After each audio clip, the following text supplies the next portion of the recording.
오늘도 성경 봉독하고 기도하고 하나님의 말씀 생각하도록 하겠습니다. 하나님의 말씀은 마가복음 12장 38절로 40절 말씀입니다. 봉독하겠습니다. 예수께서 가르치실 때 이르시되 긴 옷을 입고 다니는 것과 시장에서 문안 받는 것과 회당의 높은 자리와 잔치의 윗자리를 원하는 서기관들을 삼가라. 그들은 과부의 가산을 삼키며 외식으로 길게 기도하는 자니 그 받는 판결이 더욱 중하리라 하시니라. 아멘. 기도하겠습니다. 사랑과 은혜가 풍성하신 하나님 아버지 감사합니다. 이 시간도 하나님의 말씀을 생각하는 소중한 시간입니다. 이 말씀들을 마음에 새기고 믿음으로 승리하며 살게 하옵소서. 예수님 이름으로 기도드리옵나이다. 아멘. 여러분 다시 만나서 반갑습니다. 주님의 이름으로 여러분들을 진심으로 사랑합니다. 또 한 주간 지나오면서 감사할 일들을 생각해보고 감사하는 여러분들 될 수 있기를 바라겠습니다. 사람이란 것은 참 간사하고 마음이 변하기 쉽습니다. 화장실 갈 때 마음이랑 올 때 마음이랑 다를 때가 많습니다. 어느 겨울밤에 한 지주가 하인을 데리고 캄캄한 밤 얼음 호수를 걸어가게 되었습니다.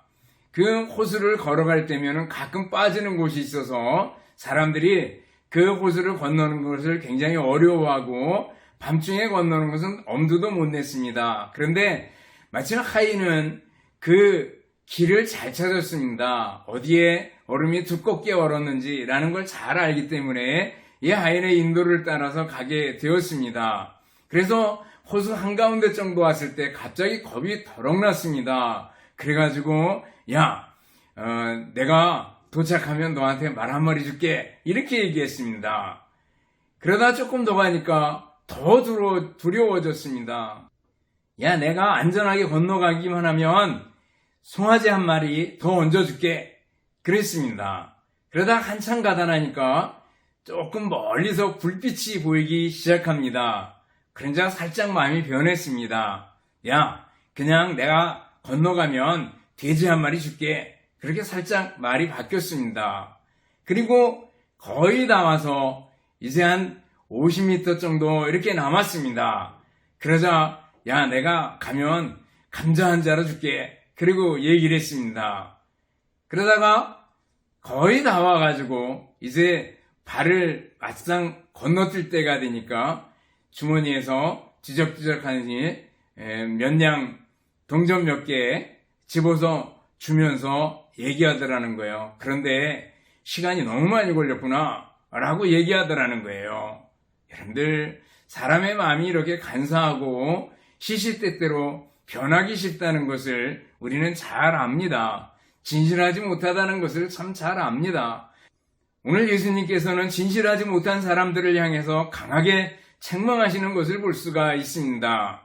오늘 예수님께서 서기관들을 향해서 책망하십니다. 서기관들 그러면은 바리새인들과 같이 보아도 거의 무방합니다. 바리새인 중에서 서기관들이 있었습니다. 바리새인이 더 넓은 범위고 서기관이 좀 좁은 범위라고 생각하면 될 겁니다. 우리가 잘 아는 대로 서기관들은 성경 박사들이었습니다. 성경을 베껴 쓰고 성경을 필사하던 사람들이 나중에 성경 전문가가 되었고 랍비라고 일컬어졌고 사람들에게 성경을 가르치는 일을 감당했습니다. 근데 그 서기관들이 거의 바리새 계통의 사람들이었습니다. 그래서 마태복음 23장 병행 구절에 보면 바리새인들을 향한 책망이 나오는데 한 장 전체를 다 할애해가지고 예수님께서 화 있을진저 이렇게 무섭게 책망하시는 것을 볼 수가 있습니다. 오늘 본문을 보면 서기관들을 향해서 예수님께서 책망하시는데 이 장면은 바로 성도된 우리, 그리스도인 된 우리, 기독교인이라고 예수 믿는 사람이라고 불리는 우리들을 향한 책망일 수 있습니다. 우리가 자칫 영적 진체에 떨어지고 마음이 굳어지고 그리고 우리들 신앙생활이 의미 없이 흘러가다 보면 바리새인의 함정에 서기관들의 함정에 그대로 빠지기가 쉽습니다. 그래서 오늘 본문을 통해서 우리는 거울로 삼고 서기관들의 함정에 절대로 빠져서는 안 되겠구나 라는 걸 생각할 수 있습니다. 첫 번째로 생각해 보는 것은 자랑거리가 무엇인지 바로 알고 살아야 된다라는 겁니다. 무엇을 자랑해야 되는가라는 걸 바로 알아야 된다라는 거죠. 오늘 38절 보면은요, 긴 옷을 입고 다니는 것과 그랬습니다. 긴 옷을 입고 다닌다. 그냥 단순히 긴 옷이 아닙니다. 마태복음 23장 5절 보면은요, 그들의 모든 행위를 사람에게 보이고자 하나니 곧 그 경문띠를 넓게 하며 옷수를 길게 하고 이렇게 말씀하고 있습니다. 옷수를 길게 했다는 거예요. 그리고 옷 솔기 같은 데다가 전부 성경 구절을 적었습니다. 그러고 나서 아주 경건하게 보이는 모습을 볼 수가 있습니다. 서기관들이 스스로를 자랑하고 스스로를 뽐내기 위해서 긴 옷을 입고 또 율법을 따라 그들이 입었던 소매자루와 가장자리가 긴 옷을 입고 거기에 물론 율법을 기록했던 것을 볼 수가 있습니다. 사람들에게 자신을 과시하고 자랑하고 권위 있게 보이고 싶었습니다. 존경심을 유발하고 싶었습니다. 그래서 긴 옷을 입고 거기에 성경 구절들을 적어서 입었던 것을 볼 수가 있습니다. 요즘은 자기 PR 시대라 그래서 사람들이 자기를 광고하고 자기를 선전하고 자기를 자랑하기를 좋아합니다. 그러다 보니까 종종 교회의 직궁도 자랑거리로 삼는 사람들이 있습니다. 내가 장로입네, 내가 권사입네, 내가 집사입네 하면서 자랑거리로 삼습니다. 또 목사님 장로님들이 모인 그런 모임에서 장이 되기를 좋아하고 내가 무슨 장이있네 하는 걸 자랑 삼아 말하는 사람들이 있는 것을 볼 수가 있습니다. 여러분들, 정말 여러분들에게 있는 자랑거리는 무엇입니까?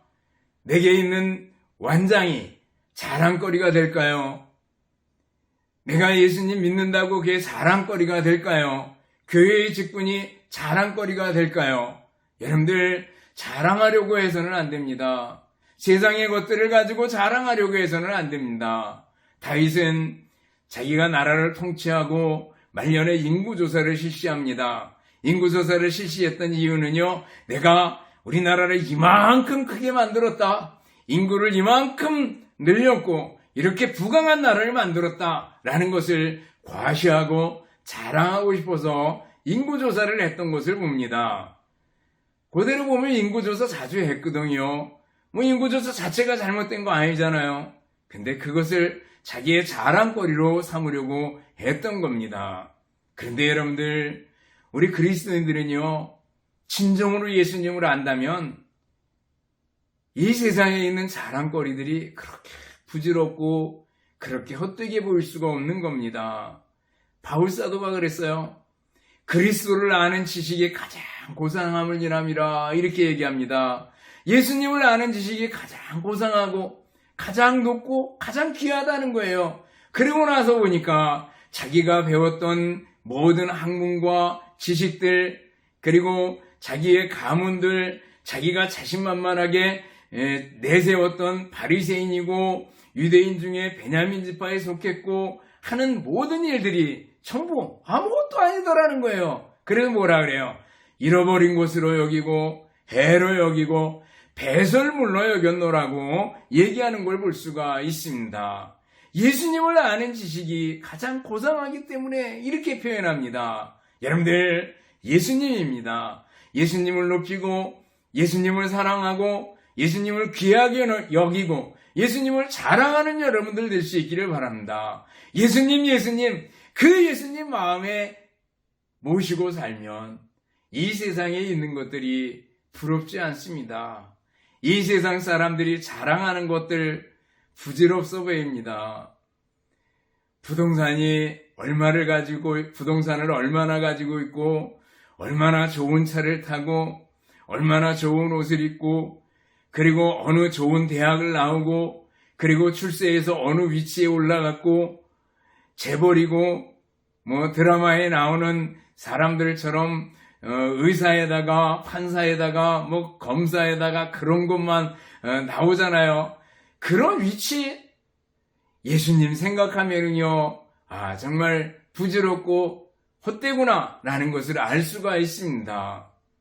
인도의 선교사로 가 있던 윌리엄 캐리가 있습니다. 함께 일하던 더프라는 선교사님이 계셨습니다.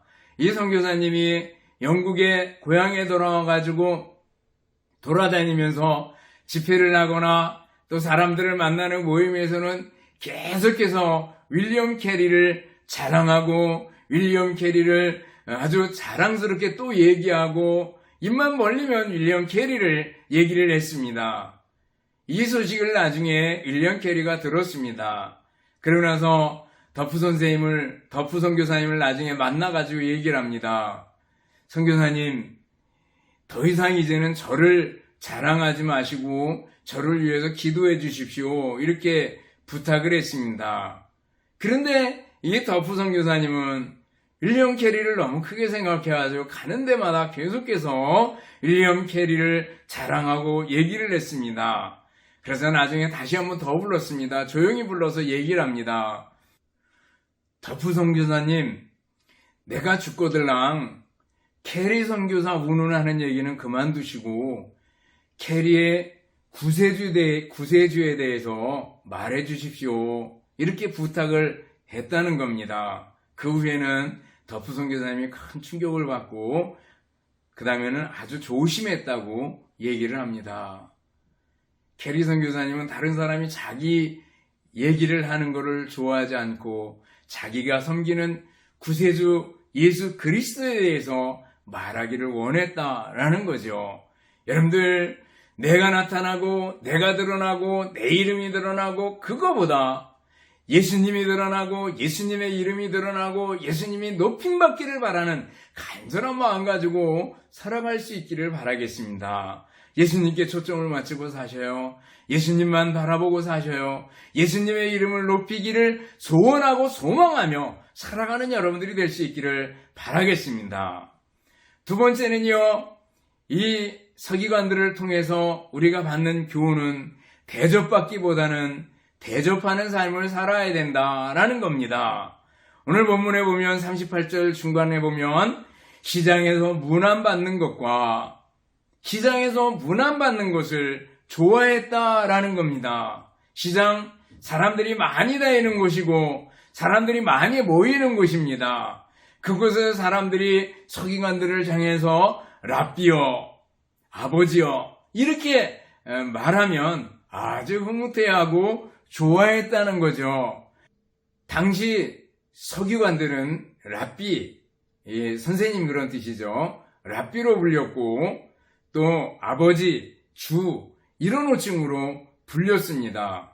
그리고 그에 상응하는 대접을 받기를 은근히 바라고 살았다라는 거예요. 여러분들, 나는 어떻습니까?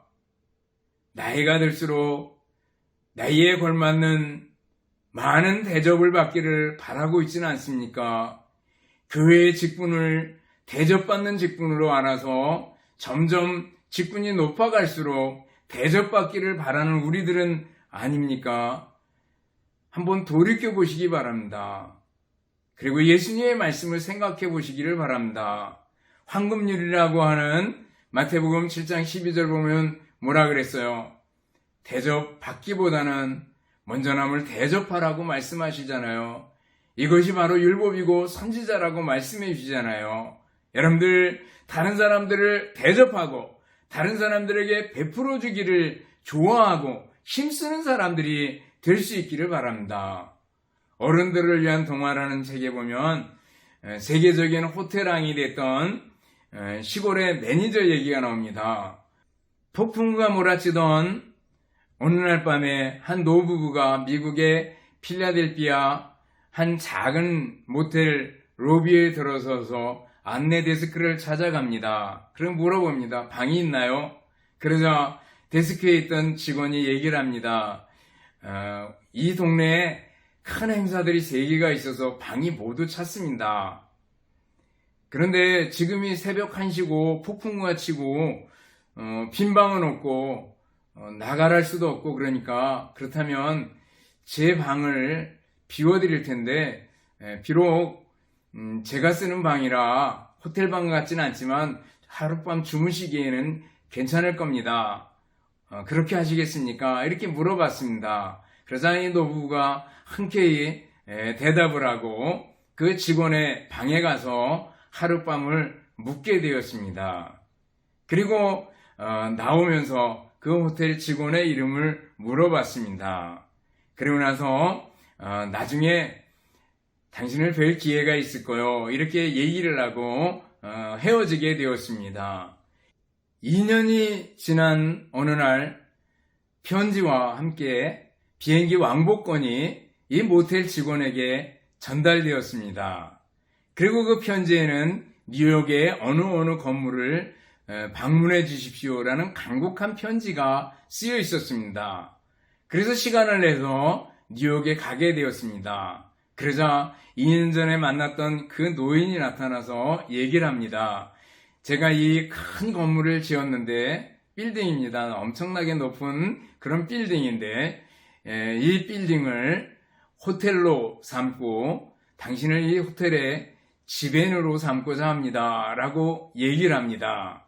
그래서 그 호텔을 맡아서 지배인으로 일하게 되었다고 얘기를 합니다. 여기 나오는 사람이 노인의 이름이 윌리엄 월더프 아스토고 그리고 초대 총지배인이 되었던 인물이 조지 볼트라는 사람이라고 얘기를 하고 이 사람이 나중에 세계 호텔왕으로 불렸다고 얘기를 합니다.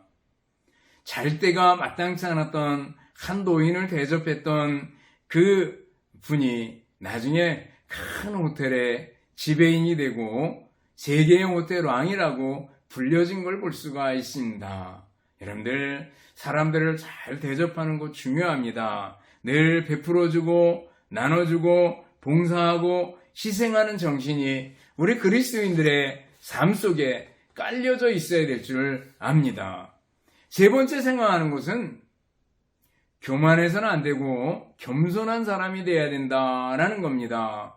39절을 보면 회당의 높은 자리와 잔치의 윗자리에 앉기를 원하는 서기관들을 삼가라 이렇게 말씀하고 있습니다. 회당에서 높은 자리, 상석이죠. 그리고 잔치의 상석에 높은 자리에 앉기를 원했던 서기관과 바리새인들이었습니다. 여러분들 우리들도 그렇지 않습니까?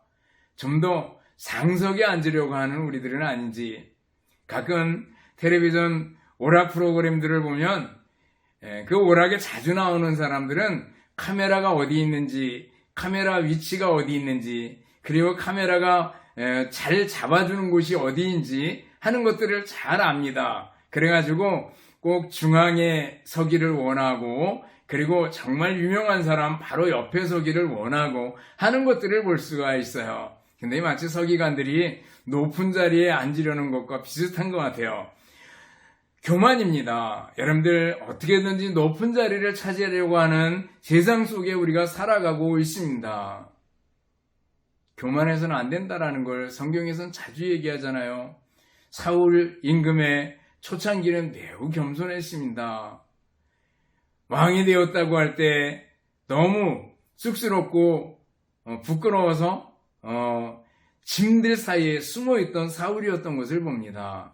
나중에 세월이 가고 나이가 들고 그리고 왕으로 고정되고 권력이 주어지고 많은 신하들과 부하들이 생기고 나라가 부강해지고 그러면서 점점 교만해지는 걸 볼 수가 있습니다. 여러분들 우리들은 나이가 들수록 가진 것이 많을수록 더 겸손해져야 될 줄 압니다.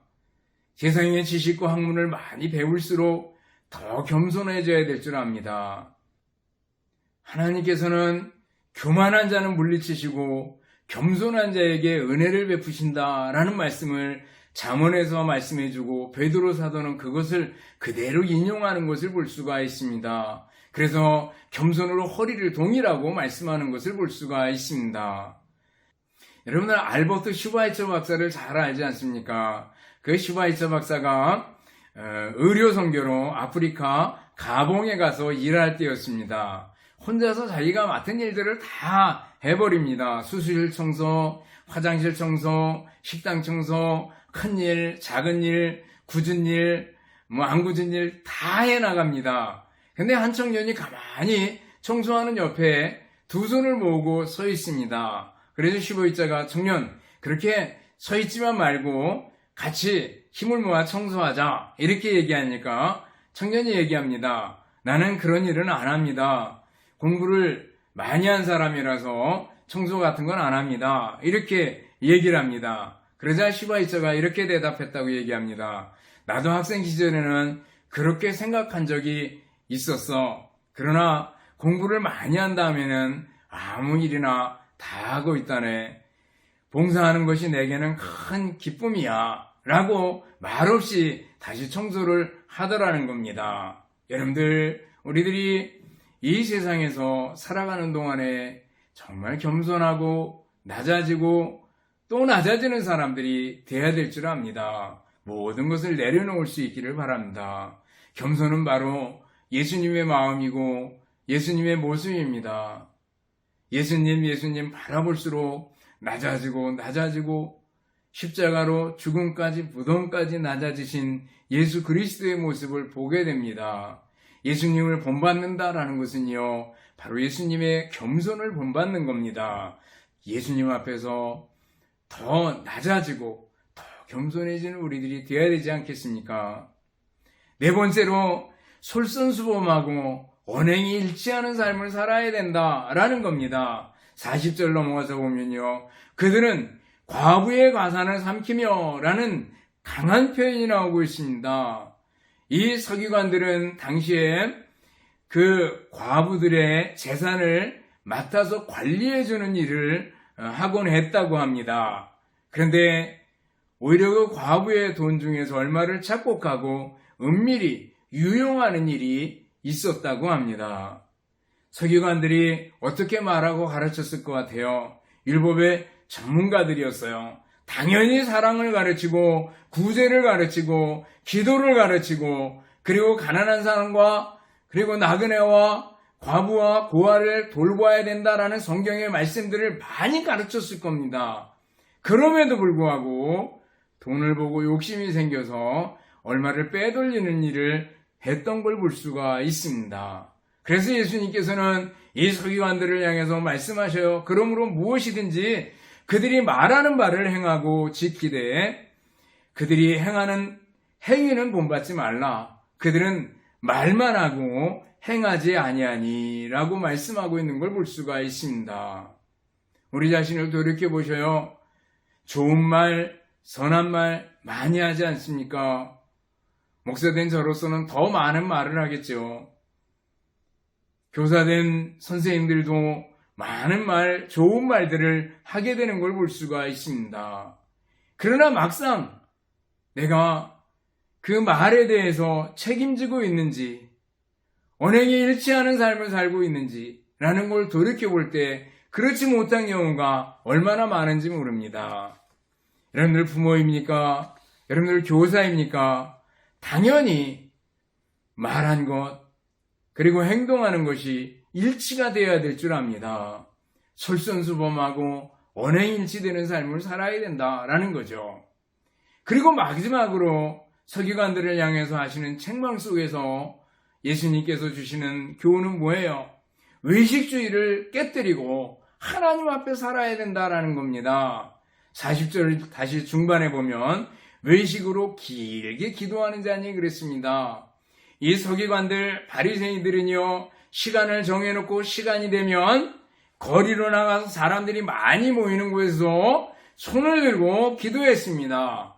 다른 사람이 볼 때 야, 저 사람 정말 기도 많이 하네. 경건한 사람이야. 이렇게 말하고 그런 말 듣는 것을 아주 좋아했다라는 걸 알 수가 있습니다.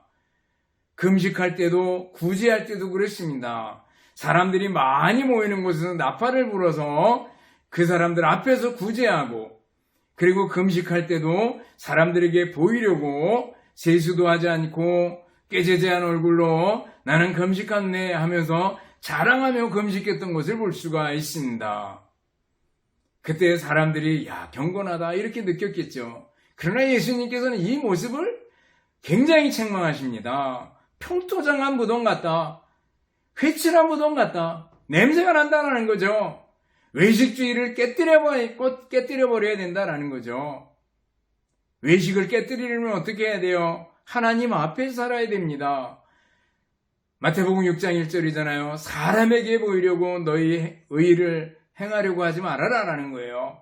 하나님 앞에서 행하라라는 거예요. 하나님 앞에서 살아가는 우리들이 되어야 될 줄 압니다. 그래야지 우리가 온갖 외식 껍데기들을 깨뜨릴 수 있는 줄을 압니다. 어떤 도시에 자선가로 소문난 어느 한 사람이 살고 있었습니다. 근데 한 나그네가 남루한 옷을 입고 자선가를 방문했습니다. 그러자 문전박대했습니다. 다음날 이 나그네가 좋은 옷을 입고 그 자선가를 방문을 했습니다. 그러자 그 자선가가 진수성찬을 차려서 극진히 대접을 했습니다. 그러나 그 나그네가 음식을 받자마자 옷자락을 펴고 옷에다가 엎어버렸습니다. 깜짝 놀라가지고 주인이 무슨 일이냐고 얘기를 합니다. 그러자 이 음식은 내 옷이 먹어야 됩니다 라고 얘기를 했다는 거예요. 옷에다 준 거니까 옷에다 쏟았습니다 라고 얘기를 하더라는 거예요.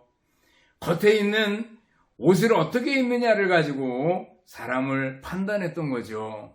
여러분들, 내가 사람들의 평판 잘 보이려고 하는 그런 외모지상주의에 빠져서도 안 되고요.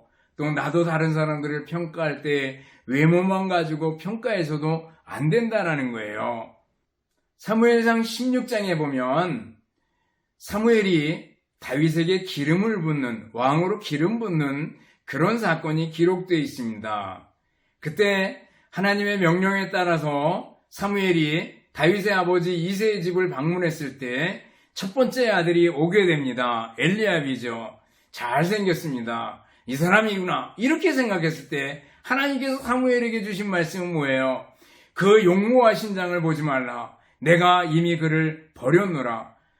내 보는 것은 사람과 같지 아니하니 사람은 외모를 보거니와 나 여호와는 중심을 보느니라 그랬습니다.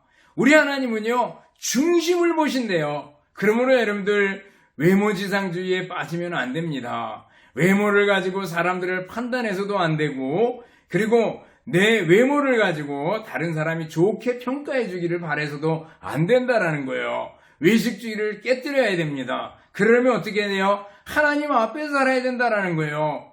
자나깨나 하나님 앞에 살아갈 수 있기를 바랍니다. 하나님의 임재의식 속에서 살아갈 수 있기를 바랍니다. 아침에 눈 뜨면 하나님 찾을 수 있기를 바랍니다. 길을 걸을 때나 일할 때도 하나님 앞에 살아야 됩니다. 사람들을 만날 때도 하나님 앞에 살아야 됩니다. 잠들기 전에도 하나님 앞에서 살아야 합니다. 잠드는 가운데도 하나님 앞에 살아야 합니다. 여러분들, 늘 하나님 앞에서 사는 삶을 살아서 중심을 보시는 하나님 앞에 칭찬받는 여러분들이 될 수 있기를 바랍니다. 말씀을 정리합니다. 여러분들, 오늘 예수님께서 서기관들을 향해서 책망하시는 말씀을 통해서 우리에게 주시는 교훈들을 살펴보았습니다. 자랑거리가 무엇인지 바로 알고 자랑해야 됩니다. 예수님을 자랑할 수 있기를 바랍니다. 대접받기보다는 대접하는 삶을 살아야 합니다.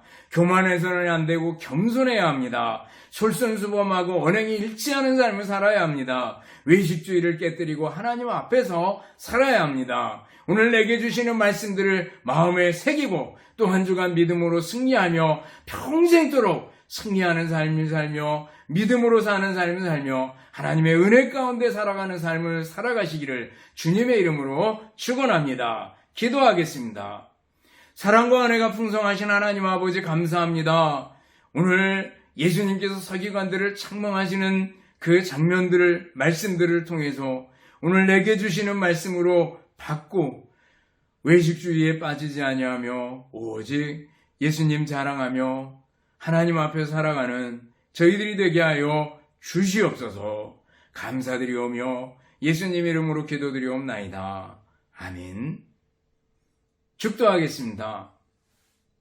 이제는 우리 주님 예수 그리스도의 은혜와 하나님 아버지의 극진하신 사랑하심과 성령님의 교통하시며 인도하심이 함께 모여 예배드리며 말씀 듣고 말씀대로 살기를 원하는 우리 모든 성도들 머리머리 위에와 주님의 몸된 교회와 우리나라 민족 위에 이제로부터 영원토록 함께 있을지어다. 아멘.